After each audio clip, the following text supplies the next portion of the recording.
Hello dear student, here I am Sangeeta. Welcome back with the chapter number 3, Fiber to Fabric of class 6. Last time we have completed with the natural fibers. The natural fibers has been divided into two types, that is plant fibers and animals fibers. Now हमने natural fibres को हमने दो parts में उसको divide किया था, ये भी हमने पढ़ लिया था, that is plant fibre and animals fibre. उसके एग्जाम्पल्स भी हमने देख लिए थे.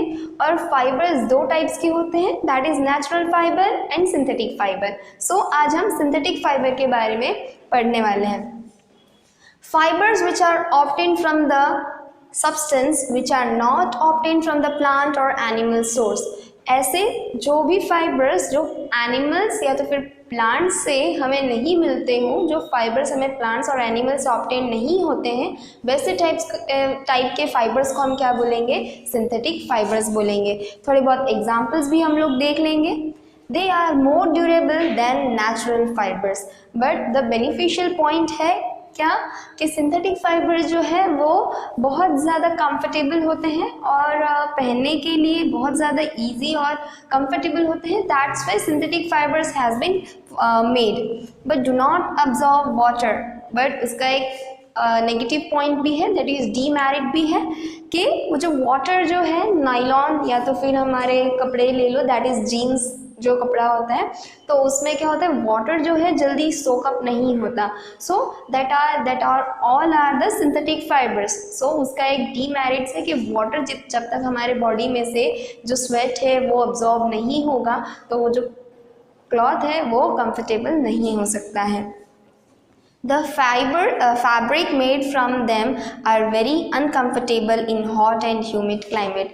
Whereas जब hot और humid climate में, that is summer season में, जब अगर हम नाइलॉन के कपड़े या तो फिर पॉलिस्टर्स के क्लॉथ जो है, फैब्रिक्स जो है, अगर उसको पहनते हैं तो हमें बहुत ज़्यादा प्रॉब्लम होती है. दैट इज स्किन रैशेस हो जाते हैं, स्किन प्रॉब्लम हो सकती है और बहुत सारी ऐसे प्रॉब्लम्स हो सकते हैं. That's why synthetic fibres are not good in the when we are the hot and humid seasons are there, then we have to don't wear the synthetic fibers or synthetic made fabrics.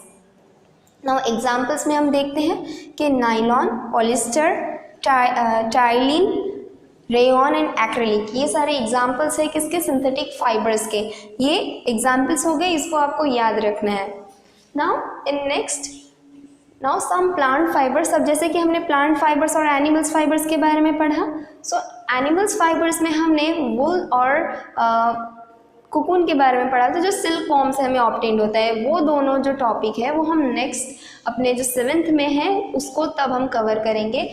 इस बार हमें plant fibres के बारे में पढ़ना है. उसमें हमने दो एग्जांपल्स देखे थे, cotton and jute. So cotton fibres के बारे में इधर हमें देखना है कि जो कॉटन फाइबर्स है वो हमें ऑब्टेन कैसे होते हैं और कहाँ वो कौन से सॉइल में ग्रो होते हैं, कैसे क्लाइमेट में ग्रो होते हैं, उनको कैसा क्लाइमेटिक कंडीशन चाहिए, वो सारी चीज़ें हम इसमें पढ़ने वाले हैं ना.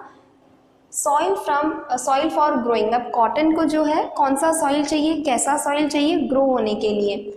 Deep dark soil. Black colour जो सॉइल होते हैं, black soils, it is very beneficial for the cotton to grow.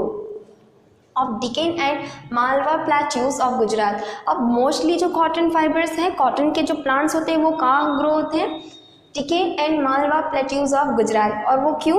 Because they have a deep dark soil which soaks large amount of moistures. और वो क्यों होता है? क्योंकि वो जो ब्लैक सॉइल्स है they are very very beneficial for soaking the moisture. जो नमी होती है उसको सोक करने की हेल्प करते हैं. That's why black soil is very essential for the cotton fibres. It also grow well in light and alluvial soil. और वो दूसरे सॉइल में भी ग्रो होते हैं, that is light and alluvial soil में भी वो ग्रो हो सकते हैं. और ये सॉइल कहाँ पे ऑब्टेन्ड होता है और ये कौन से पार्ट में है? That is Sutlej Ganga basin के पास में हमें ये सॉइल देखने को मिल सकता है. और अगर हमें वहाँ पे कॉटन अगर ग्रो करना हो तो वो इजीली हम ग्रो कर सकते हैं. उसका कल्टीवेशन अगर हमें करना हो तो हम वहाँ पे कर सकते हैं. But cotton mostly grows on black soils. Now climate needs, अब कॉटन को कैसा क्लाइमेट कंडीशन चाहिए, वो कितने टेम्परेचर पे, कौन से रेनफॉल पे वो अच्छे से ग्रो हो सकते हैं, वो अभी हम पढ़ने वाले हैं। Now cotton need plenty of sunshine and mild cool and dry climate. अब कॉटन को सन की जो रेज होती है वो ज़्यादा अमाउंट में चाहिए होती है, कूल ठंडा क्लाइमेट चाहिए होता है एंड ड्राई क्लाइमेट। उनको जो सॉइल है वो ज़्यादा वाटरी नहीं होना चाहिए, वेट नहीं होना चाहिए।